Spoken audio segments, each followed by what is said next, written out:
বৃষ্টির দিনে বিস্কুট যুদ্ধ। একদিন বৃষ্টি পড়ছিল ঝমঝম করে। রাসেল আর মিমি, পাড়ার দুই বন্ধু, একসাথে ছাদে বসে চা খাচ্ছিল আর বিস্কুট ডুবিয়ে খাচ্ছিল।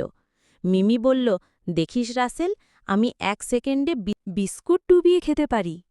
রাসেল হেসে বলল, তাই নাকি?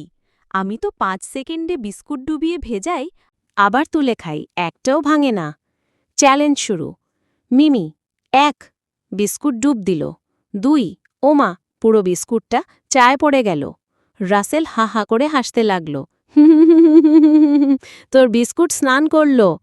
মিমি রেগে গেল, তাহলে এখন তুই দেখা। রাসেলও নিজের বিস্কুট চায়ে ডুব দিল।